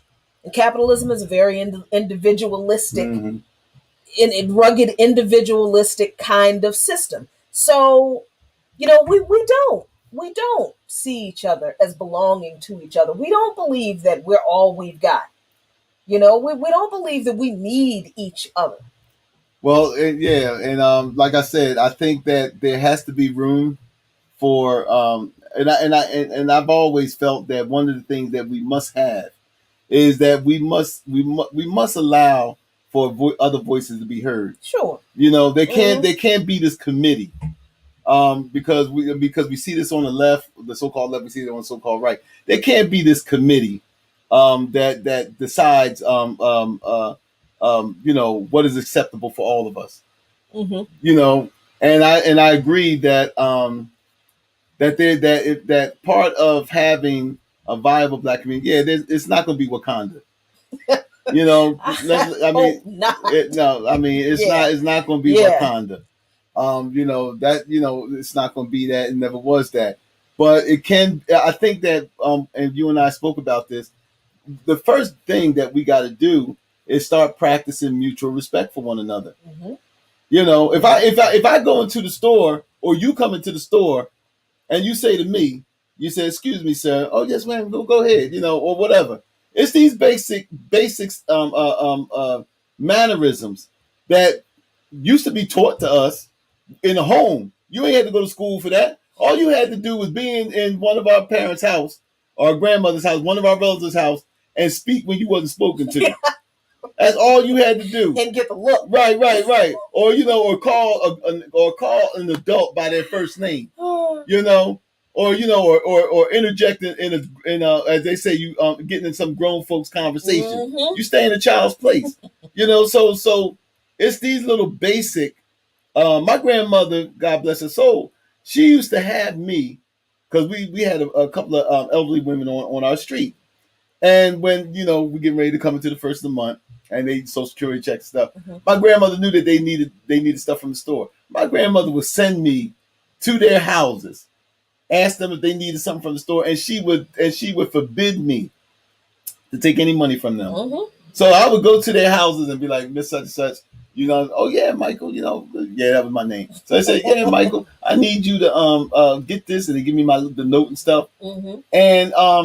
And I would do it, and they would try to give me money, and I said, "No, Miss such and such, I'm okay." But I stayed a fat kid because they all had cookies. So they paid you in cookies. They've always fed me. That's why I stayed fat. All these old ladies, God bless their heart. All these old ladies, man, if it wasn't cake, it was cookies. They would give me something. You know what I mean? But I mean, even at that age, you were told to, my grandmother said, "Don't you take no money from them." Mm-hmm. So that was instilling in me a sense of my civic duty. Right. That, I'm part of this community. I'm not here to take. Mm-hmm. That's great. That's great right there. That we are part of this community and we're not here to take from each other. Right. And if you're not here, if I'm not here to take from other people, then they're not here to take from me either. Exactly. Which means we trust each other. Right. And trust among us, we don't trust each other. Remember that time we tried to start a susu? Oh, do I? Oh my God, yes. We found out about susus, or communal savings groups practiced mostly in Caribbean nations, and other cultures practice them too. And we found about them because I think we read an article, in New York. The Queen of Susus. Yeah. So we were like, "Yo, this is great!" And we find out that this is how a lot of immigrant communities, when they get together, they don't go to the bank and get loans. Right. They, not all of them, but a lot of them, they pool their money together, and whatever period of time, every 6 months or whatever, 2 or 3 months or whatever. She explained it in the article. Yeah, that one person in the group gets the entire pot, and it rotates. Right, and it rotates. It rotates that everybody in the savings club gets the entire pot of money that everybody puts into the savings club, so everybody can have their needs met, do what they need or want when they pay for an education, put a down payment on a house, open a business, Yep. But so we thought, yo, and we had never heard of these before. Well, I hadn't. I haven't either. I'd never heard of them before. We're like, yo, that would be great. Let's try to do this. And we were a part of an organization at that time, a supposedly revolutionary Black organization. We're going to have to tell you about that another day. Yeah. But so we decided we're going to start a susu. And I hit up some of my church friends who I was still cool with, who don't talk to me anymore because I'm too radical for them. And we hit up some of our, friends. People in the couple of people in the organization were good for doing it. But most of our friends outside of, they were like, nah. Who's going to handle the money? Right, How do I know about accountability? Will we see the bank statements? And look, I was like, yeah, fine. We can do all that. We can iron all that out. Absolutely. But when it came down to putting the money in,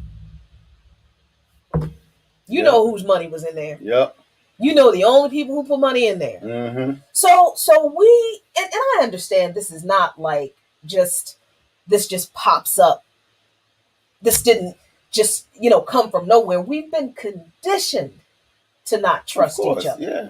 We have been conditioned from the time our ancestors were brought to these shores. What did they do? They put some of us in the house and they put some of us in the field. Made us fight each other. Made us fight each other to the death for their entertainment. Ripped our families apart so that, they made money off of that, but they also devalued the sense of family among us. Or at least they tried to, because you should know that we, as much as we could, we tried to get our families back together, and we couldn't find our people that we birthed. Then we made families with who we could connect with. So that they didn't break that up during that time. I mean, Black people, we're known for having all these play aunts and uncles. Play aunts and play cousins. And making friends with the outside kids. I mean, this we had to do that. But you also ask yourself, like, where does these terms come from, like crab in the barrel and all these other white man's ice is colder and all that. I mean, as your uncle say, Uncle Junie say, Mr. Bobo did a job on us. Mr. Bobo did a job on us, and what he didn't do during enslavement, Jim Crow, racist terrorism of that 90 years after the end of the Civil War and the destruction of Reconstruction, and Jim Crow and discrimination after that, then that motherfucker did it with heroin, crack, defunding public institutions, privatization, mass incarceration, and taking away summer jobs, redlining, and I mean, he's constantly been doing this number on us. All he had to do was put the virus in there, and then the virus replicates itself. It's like, I'm always reminded of the Matrix, and how when you get one thing that's infected, then it just reproduces and multiplies, and it's a virus. White supremacy, racism, they're all viruses, and I mean, and they replicate themselves and everything. But again, I mean, we have to have these discussions. I mean, our existence is not a jolly G existence. It's not, and I'll take the flack and the heat, man, because our existence is not a jolly G existence. We're not going to be able to nice our way out of a lot of this stuff. That's true. And this is what I'm saying. So, I mean, a lot of us are going to have language that's not going to be agreed upon. It's going to be coarse. It's going to be rough. But, but this is part of the growing pains that we got to go through. Well, what we do is, I think what we've done, and I hope what we've done tonight, other than just entertain people with our stories about, two middle-aged people reminiscing about how life was so great growing up poor in the city. But I hope what we did was to show you, and this wasn't scripted, we do have discussions like this kind of frequently, was to show you how you struggle together in a principled way. You may not come to an agreement entirely, but you can disagree with your comrades, with your cadre, with your community. You can disagree, and that disagreement can be heated. But if you're all going in the same direction and you all have the same goal, then that disagreement should not break up the community. it ought to make the community stronger. It ought to make you want to come together with your members of your community more to find a way. Exactly. To find a way to move forward together even stronger. That's what that should do. So I don't get freaked out when we like disagree. I mean, trust me. First of all, it would come off fake as hell if we didn't have some disagreements. Because it would be. That would be some fake ass shit. Because we'd be sitting up there like, I mean, look, the audience is seeing stuff that we do all the time. Mm-hmm. You got your views and I got my views. So, they don't always agree. But I tell you what, we still gonna be in that same bed together tonight.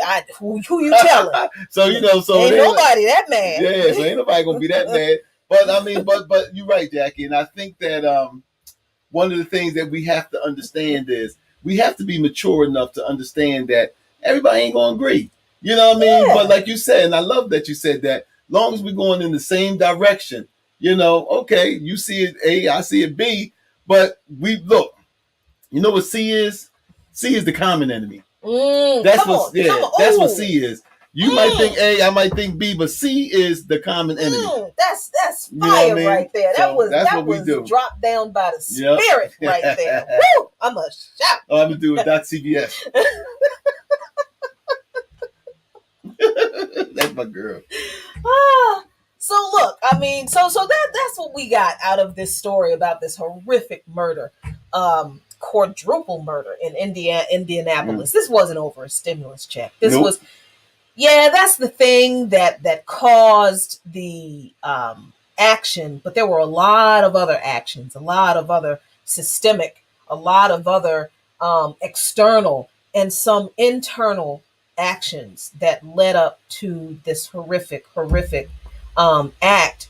And we gotta. I don't know. We don't have all the answers, We never said we did. We Luke Mons don't have all the answers. We did. We're still finding our way. But I want to leave it up to you. I guess we're closing soon. Yes, we. But I want to leave it up to you because I want cuddles now. Well, there's a reason why we're bringing this up because we do this. April's tomorrow, God willing, and the creek don't rise. Is the fact that we're embarking on a series or episodic or whatever you want to say, but a series of a streams that we're going to do on Black Power Media about the solutions. We're all experts on the problem. We can say, I mean, I get on YouTube, man. I go down the problem rabbit hole, man. It's like, and we all can pontificate and explain the problem, right? But what about offering some hope, some solutions?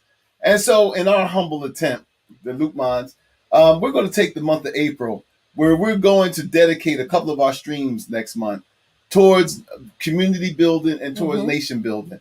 And we will have people who know more than we do to help us in that quest to do that. And so, because we really need to start laying the groundwork of building a vibrant community, because we're not no different than anybody else. We're not less intelligent. We're not less ambitious. I mean, none of those things. So I mean, if we're not less than, that means we have the same abilities as everybody else, and got more abilities than others. So let us look at how we can come together and use those abilities and share those abilities and use what we can, because everybody can't contribute the same. We all got different talents. We all got different abilities, but we can use them all. We have enough people that's watching us right now that we could run a city. The people that we got that's watching us right now, if we was to take all of the skill sets that all y'all got and put them together, we could run a damn city, maybe a state, maybe a country. So so it ain't because we don't have it. All we have to do is get out. We're not. We look. Let's put it this way, and I think Kwame Ture put it so lovely. We weren't oppressed individually. We weren't oppressed individually, and so we're not going to gain our freedom from oppression individually. That's right. So that's our show for tonight, y'all. Thank you so much for hanging in there with us. We really, really appreciate you. A couple of you have said that you want a PACA shirt. Here's the thing. You have to be a member of Pan-African Community Action. I believe, to get a shirt, but let me check on that. And send me an email if you want a pocket shirt. I'll check and see if you can get one. Mike can get you the as a hookup. Donation. I will see. If you can get the hookup. Yeah. So look, that's our show. That's all we got. That's all. No, that's all the comments. What? Oh, let's see. No, let's see. Ricky says she gonna shake Netfa down. Netfa Freeman is an organizer for Pan-African community action. Yeah. You should shake Netfa down. Let's see. Let's go back to some of these comments. Oh yeah, this was the comment that I talked about before about Christianity, where Cyan Jasmine said Christianity was an important structure in our community.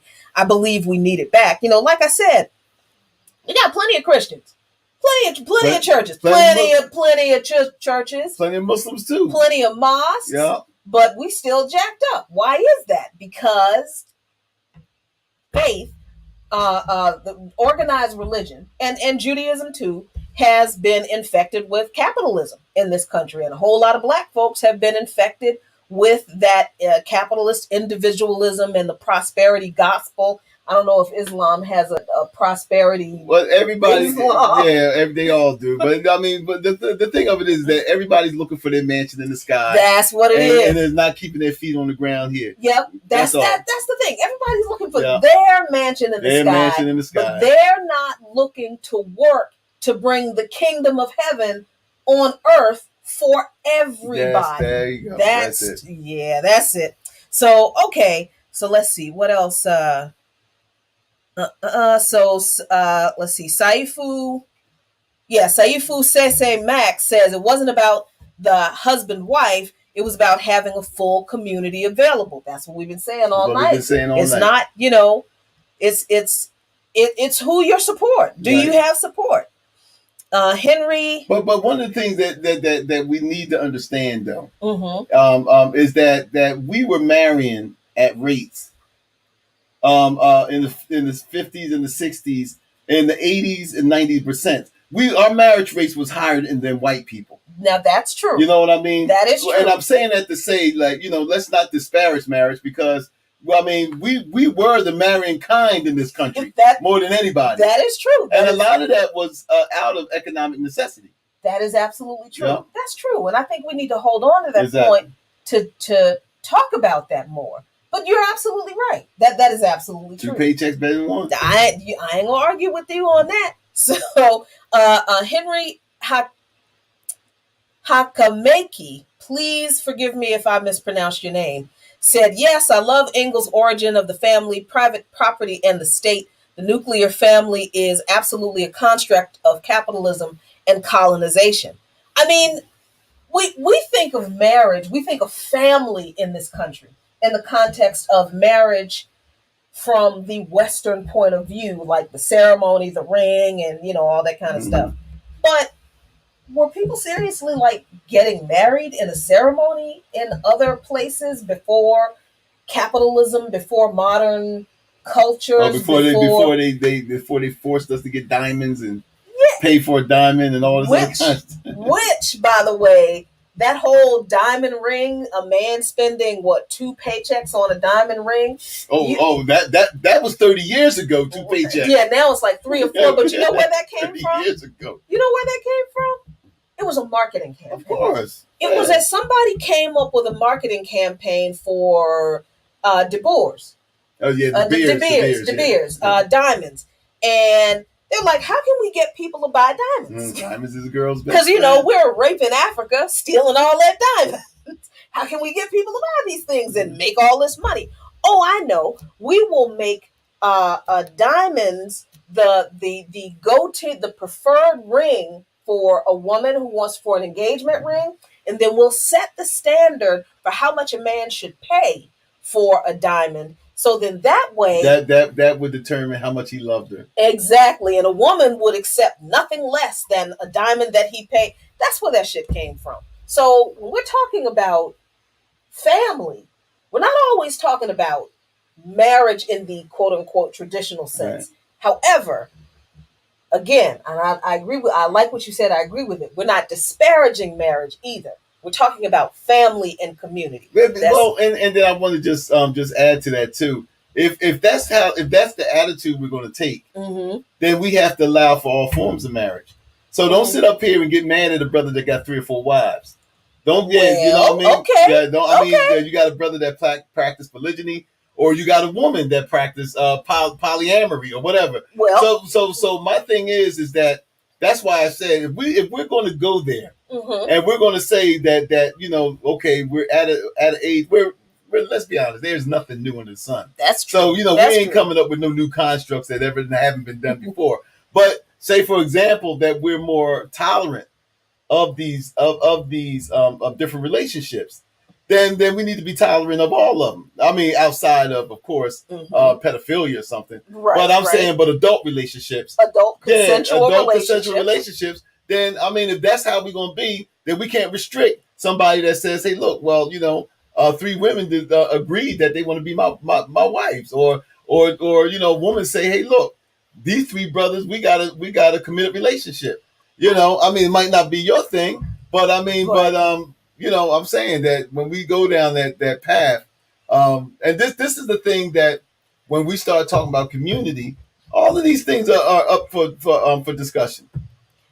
You know what? I think I don't have a problem with that. I think you're absolutely right. Because, again, we're talking about adults who are consenting. Nobody is being kidnapped and, made to. Nobody's being coerced. Nobody's being locked in the basement. You cannot get over that movie. I hate that movie, man. Oh, I hate that movie. Oh, I really do. I hate that movie.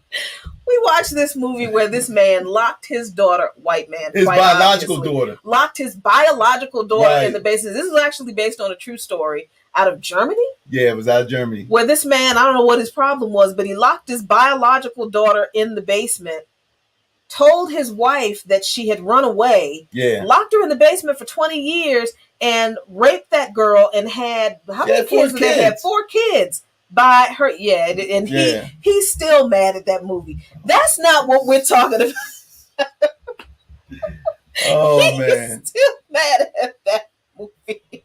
Man, some of the perverseness in this society, in this world, I just would never understand. But this is what we're talking. We're talking about family and community, and look, whatever family is, whatever consensual adult living arrangement people have, that is best for the children. If the children are being nurtured and cared for and mentored and loved and protected and engaged and all the good things that children need.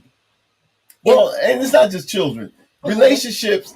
And the adults. Well, right. Relationships has always been based on economic and economic need, first of all. If you want to go back, is built on relationships, bringing people together, bringing tribes and nations together. I mean, relationships had a whole bunch of other benefits. It's the romance and all the other stuff that are really recent additions to this whole getting together. The "I love you" or the romance and stuff, which Dr. Clark always said was part from Roman, from the Romans. So I mean. So marriage, or however you want to define it, but it was always seen as a practical thing to do for political reasons, for economic reasons. I mean, certain tribes solidified their alliances based through marriages. Right. So that's why I always have been a proponent in my nation building concept of that these institutions that's been shoved down our throats, that we've been raised to respect, we should just reject them all. And part of having the nation is having your own institutions and defining your own institutions. That's why I do agree with what you said, that yes, we need to even define our own terms with the language, because we can't keep using the language. See, people, I'm not a caveman. We shouldn't be using the language of the colonizer. We have to come up with our own terms and identify identify and define what we determine it is. So I agree with you on that. We have to abandon the language of the colonizer. We have to abandon the mindset of the colonizer. We have to abandon the ways of the colonizers. We got to get out of this individual thing. Yeah. Where we come from, where our people come from, it was communal. So we got to get out of that mindset of, the individual thing was put in us so that it could keep us divided, so the elites and everyone could not, so they could be safe where they at and not have to worry about us coming for them. Right. So yeah. So anyway, look, we could go on another hour talking about this, but we're not going to do that. We won't do that to you. No, we're not going to do that to you, because I need my cuddle time now, and I don't want to talk to y'all no more. So look, we really do appreciate y'all. We love that you hung out with us for this long. Share this video. Absolutely hit the like button if you haven't already done that. Subscribe to Black Power Media. Join Black Power Media. Again, this Friday, we won't be having the next installment of Imprint of Imperialism. That'll be next Friday. This Friday, we'll be having an episode of Dope Friday Date Night with the Lookmans. That's right. And always, y'all, take really good care of each other. Be good to yourselves and each other. And until next time, we say to you, peace. Peace. If you're willing to fight for it. Because it ain't cheap. Let's see. Where's the... How they came in there on top and I'm a mile up. How them on line before I dial up. How they came in there on top and I'm a mile up. I know the wall's closing in, but don't you dare give up now. Poe believed in me, pull up through some bucks down. Todd told the valet pull the truck round. Push the line up that we drew it, it's just us now. Would you believe me if I told you my granny told me she prayed this? Then booked the surgery just to pull me out of the basement. Right back where I started, nothing to show for a facelift. Got pushed playing Walter White and Davis, never felt so dangerous. The type of power they can't quantify.